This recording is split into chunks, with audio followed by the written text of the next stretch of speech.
Okay, welcome to Meet Your Monsters. If you have ever wondered if Gomez and Fester banging Flora and Fauna was considered a three-way, then this is the podcast for you.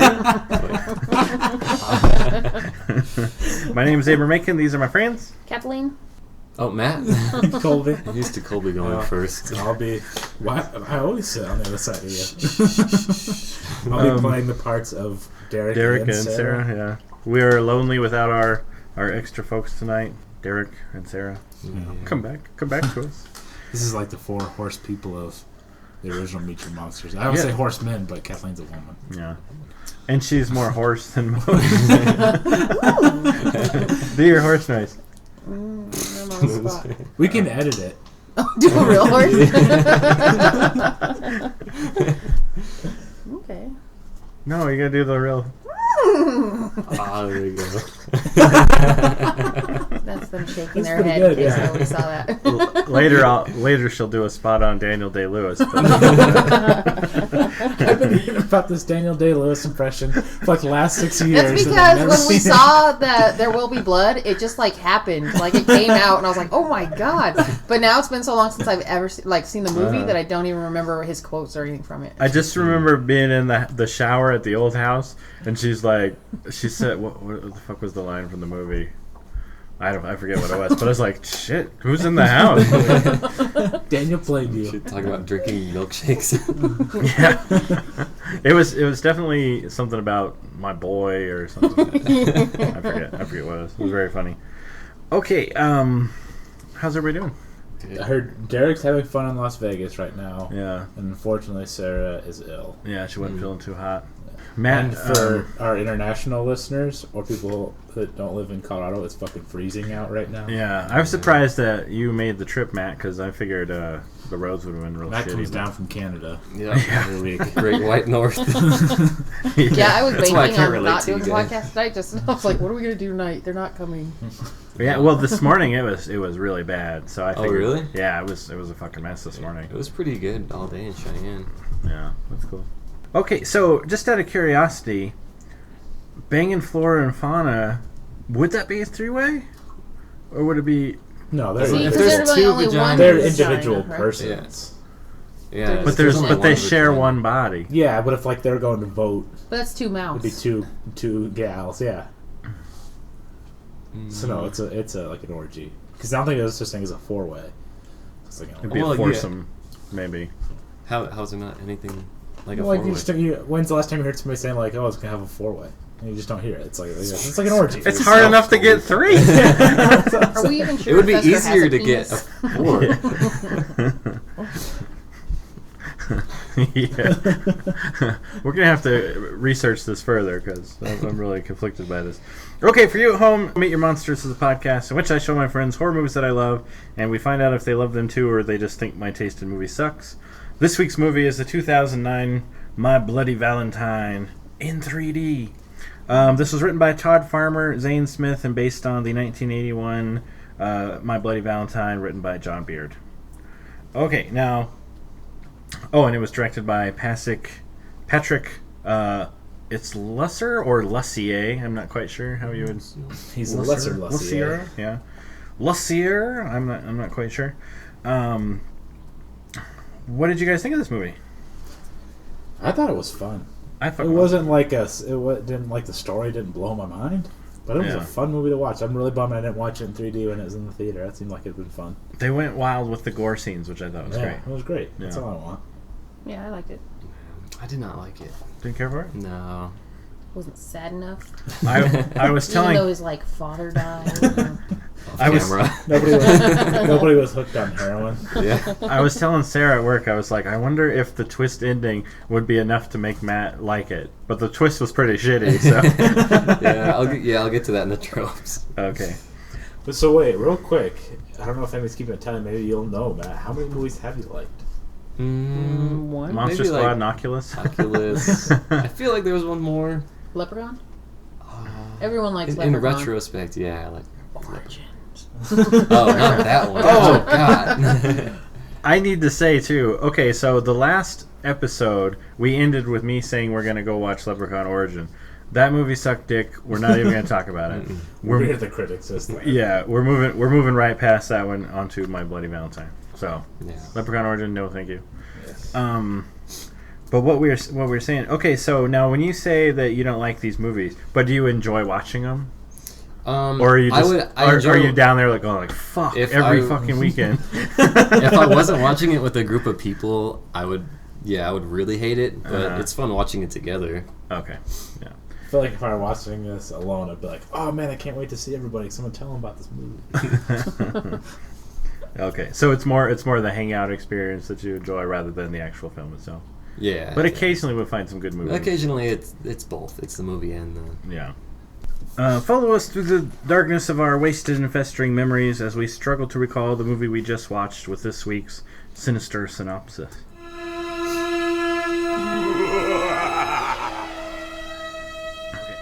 Tom returns to his hometown on the 10th anniversary of the Valentine's Day night massacre that claimed the lives of 22 people.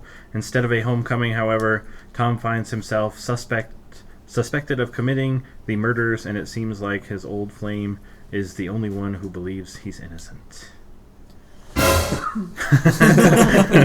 Good news. I wonder when that'll get old. But this is the first time for the listeners. Yeah, I would say never. That was pretty awesome. Yeah, I'm not gonna get sick of it. I can guarantee that. I love sound effects. Doing the sound effect was a great idea. Yeah, that is about the gist of that movie. Sums it And up. if none of you ever saw the old version, it was very cut and dry slasher film. There's a guy killing folks on Valentine's Day. Have at it. I read the synopsis for the old one and it sounded good. I want to watch it. I have it. We'll Yeah. watch it sometime. Yeah, it was cool. Oh, I know. Do a sound effect, quick. Oh, I'm dying out here. The chirping, man, the chirping. Okay, so now the fun starts with everyone's favorite pieces and parts. Okay, who had a favorite part? I've got no. Like I said, I'm having trouble recalling this movie. I've got a lot of memory problems. So, some of my notes, I wrote the supernatural guy's voice sounds fake. The main character, his voice sounds fake to me. Just all the time or just in this movie? All the time. If you're watching my Supernatural, it's like, hey guys. He's actually I'm on not mute. They supporting. ADR all of his dialogue. Okay, but is that your favorite part? No. Because this is the segment. Let's see. My I favorite love part. the fakeness of his voice. Let's see. Killed a midget, no mercy. Part when he killed a little midget or dwarf, Little I guess, person. little Little person.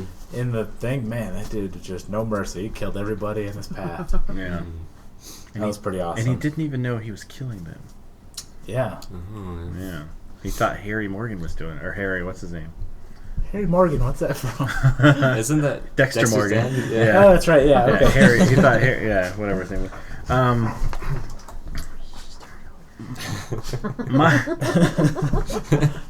My favorite part was when the girl was butt naked for like 20 minutes. That was pretty good. And she ran out in the parking lot and shot at that guy, and then he chased her back in her room and killed her. That was pretty cool. Did you notice her blue eyes? Because that's what she's known for. An actress. Oh, that's what she's known for? Yeah. I noticed her brown bush. And I really loved, and we saw this in 3D, Kathleen and I. So it was the first horror movie that I think they did in 3D, and it was awesome because there was just blood flying all over the place. And I think the 3D is really best for horror. If you ask me. It really is. I was going to say the other part that was awesome was when they go into the hospital. Like and you At the don't really see beginning? you just see like all the blood and guts everywhere. Yeah. That was awesome. It did have an amazing opening because the open. Okay, so at the end of the first one, obviously the guy gets messed up, and so it starts off with him waking up and just fucking killing everybody in the whole hospital. Is amazing. Yeah. Yeah. I always envy like the effects people and those things because that'd be so much fun. Like, all right, I'm gonna string this intestine here. Like I'm gonna place this spine by the door. Uh-huh. And in this movie, a body was stuffed into a dryer, and that's a kind of a callback to in the first movie he killed a lady in a laundromat and stuffed her in the dryer, and so when they opened it up, her body kind of flopped out, all burnt and fucked up. It was pretty awesome. Yeah, it was pretty awesome. Matt, favorite part? My favorite part was probably the ending where he gets away. But no, that's nice. Well, wait a Good second for now. him. Wait a second now. Who got away? The killer. Remember, it shows him in a fireman's outfit, like leaving. sneaking off. That was the end? It's not, I'm the only one here. What did you think the end was? Turns out this movie is the hardest movie we've ever watched. What did you do to us, Colby? I don't remember that. Yeah, okay. Maybe my brain's mixing it with the first one. I don't remember that at all. I remember because he gets hurt in the mine thing, and you think like, oh, it's probably over for him. But then it shows like that fireman going like, "We'll get you out of here, buddy." Mm-hmm. And then he looks, devious, and then he's wearing the guy's outfit, and he's leaving. Oh, okay. Yep, I remember that now. I remember it like it happened yesterday. Okay, for each movie Kathleen digs through... Oh, wait, my favorite part. Oh, I'm sorry. I think when the pickaxe comes through the back of his head and, takes out the eye. Because I remember when we did see it at the theater, it was, the first time that I ever thought 3D was probably worth the extra $40 they charge you to, see it. I was like, I noticed something. So. That's true. It really was good 3D. I gotta say, that's my favorite parts... were all the they just did not hold back with how creative he would get with that pickaxe. Yeah. I wrote here ripping the old guy's jaw. I'm trying to remember because it was in that last scene when it goes in the guy's house, right? Right. Uh-huh. And what does he do? He puts it up through his chin and pulls it out. Yeah. That's fucking awesome. Yeah, that shit was cool. And the blood did spill. I always picture him he must have been in his cave with a dummy practicing pickaxe moves the whole time. The Karate Kid. Take the fence. Okay, for each movie, Kathleen digs through all the dirt and slime of the filthy internet to bring us this week's terrifying trivia. All right, the screenwriter Todd Farmer also appears in the movie. He's Frank the Trucker. So, yeah, the big jerk at the beginning. Yeah. And then the first... the one that was filming? Yeah, the one that was doing the girl with the blue eyes. Yeah. Oh, her blue eyes. Oh, yeah. I remember now. The first two characters killed on screen are named Jason and Michael, in homage to the Friday the 13th and the Halloween, monster guys. Mm-hmm. And they were also silent killers. And then finally, Jamie King is one of the world's top fashion models and also a reformed heroin addict. Good for her. A fashion model doing heroin. I never would have guessed. Who's the blonde girl, the main girl. Was she the one with blue eyes? No, the... Was she the one from Scream Queens? Uh-huh. Yeah, I love that show. Bring back Scream Queens, you greedy fucks. Done. We just lost their sponsorship. Yeah, I loved it because it was always okay, we got Scream Queens coming into Halloween, and the winner was in the Saw movie. It was fucking awesome. It is time once again to meet your monster. All right. It's a walrus. Yeah. Well, we've seen monster walruses before.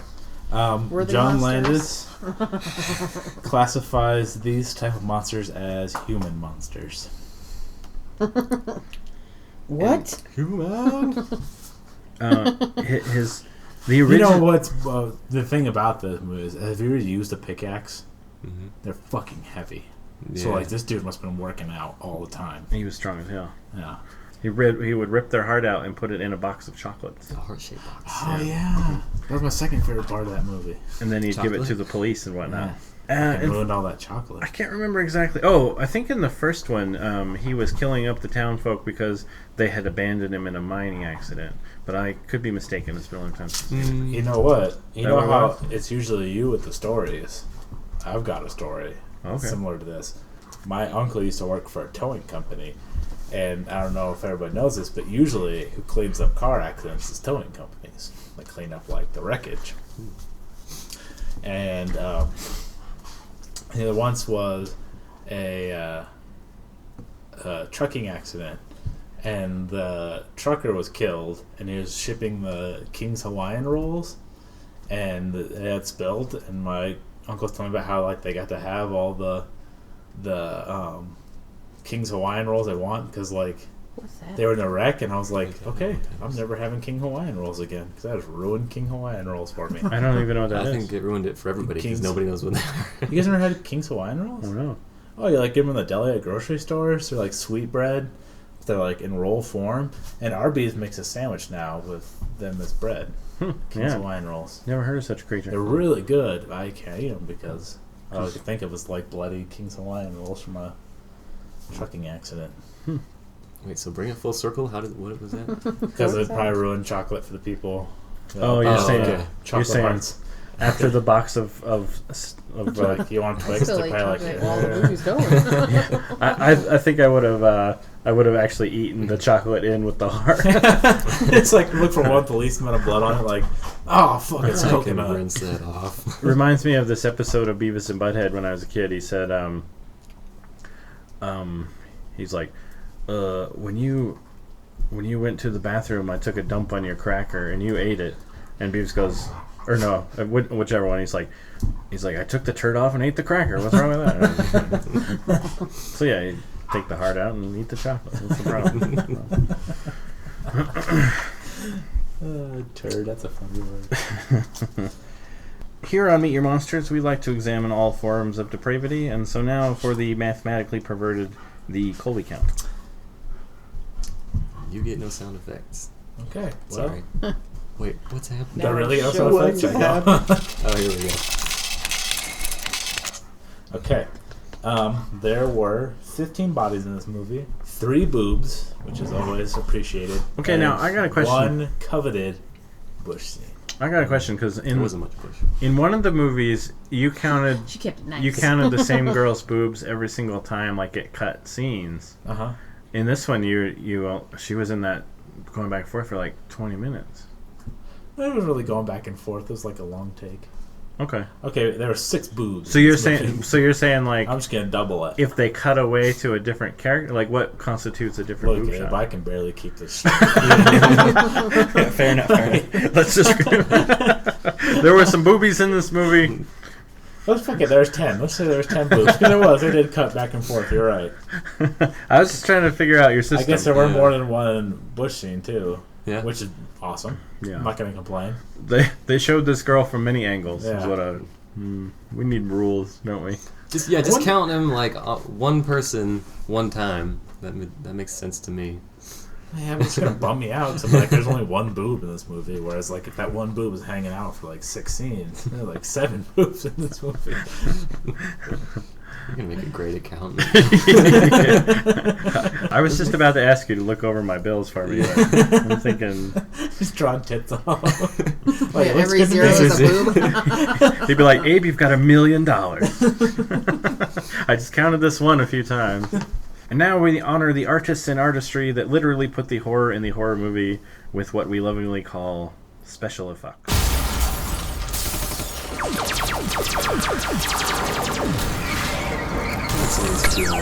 No way. I love the lasers Great, and yeah. stuff. Well, I was going to be like, oh, that was like 3 seconds of sound effects. I'm fucking out. Done. Podcast again.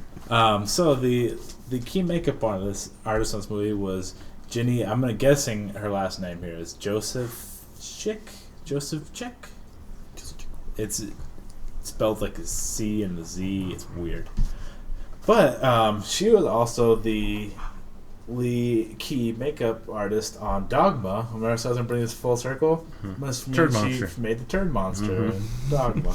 Nice. Yeah. There weren't a lot of practical effects in this movie. It was mostly CGI, what you need for the 3D, but Well, you don't need it, but it makes it it helps. easier. Yeah. Well- You saw a 3D porno. Yeah. And there was no effects in that. That was all But it was man. also the blue and the red. Yeah, but that was all man. Is all Yeah, I'm saying. There was yeah. no CGI there. Yeah, the cum Well, I shot. saw it was on broomstick. That was all human dong. Yeah, the cum shot made people duck, which I thought was hilarious. Yeah. One guy got up and threw out his popcorn like, gross. It's so awesome to see that in the 4D theaters where they spray the mist at you. Could you imagine the It cameraman smells. filming that scene? Because they had to It's shoot just it flicking straight you with, on. cold honey. So he's sitting there sweating please don't get on me, please don't get on me. I like to think they used a tripod for that one, but what do I know? It's all Brave handheld. soul. Yeah. Back in those days, they had to crank it. The camera, not the... Both.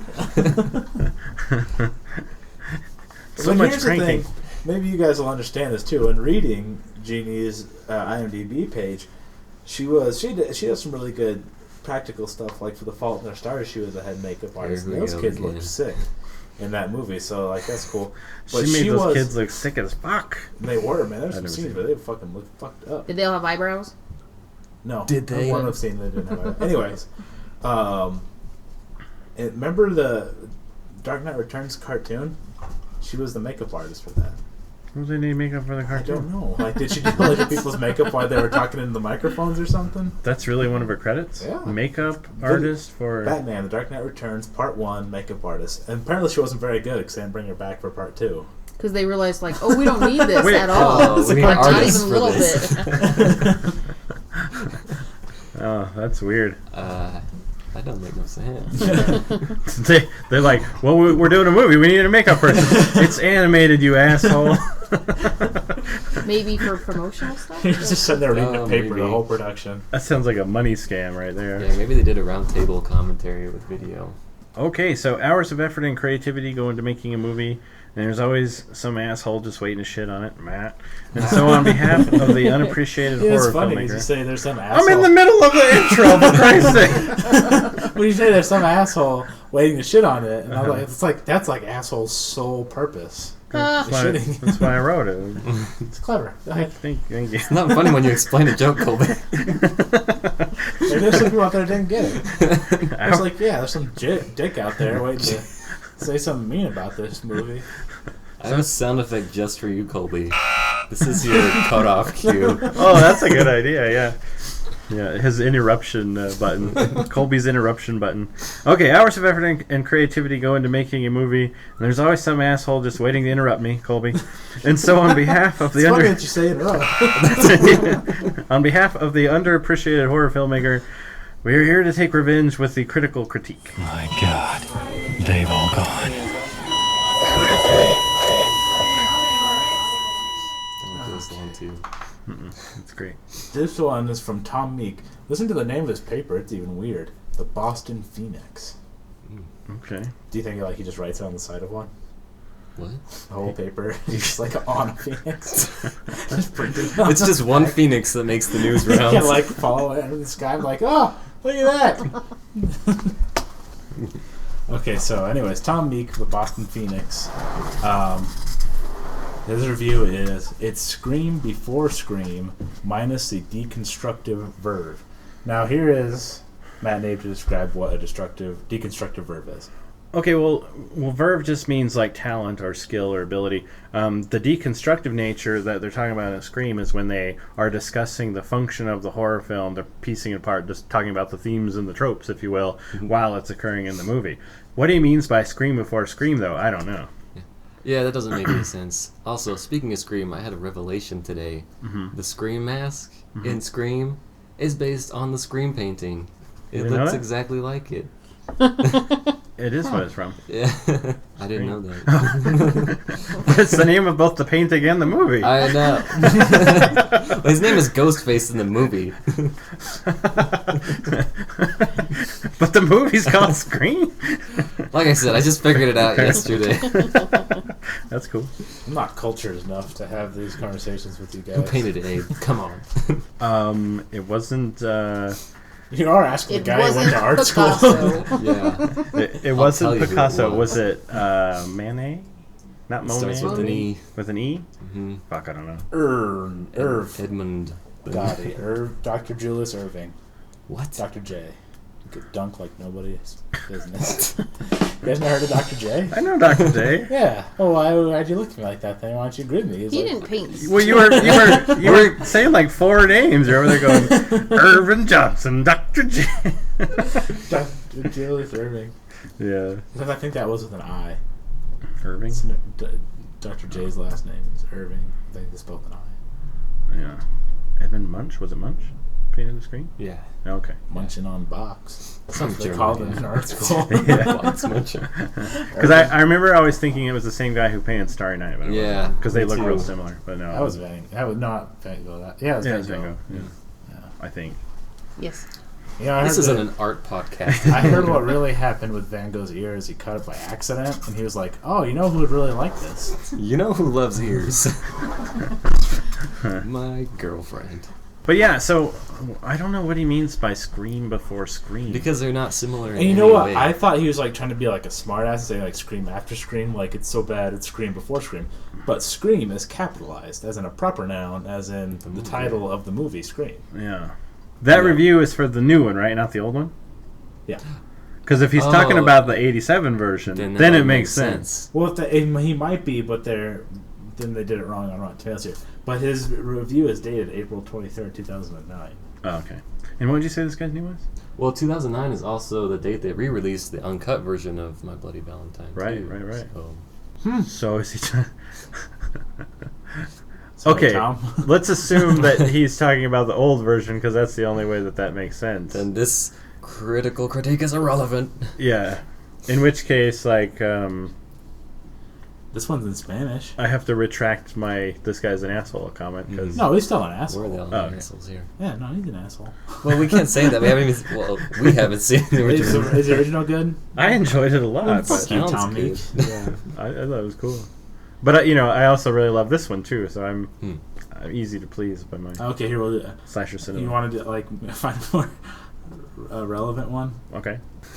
Okay, this outrageous amounts of blood and guts directed toward the audience and three-dimensional spatter still makes this substandard flick a gorehound's wet dream.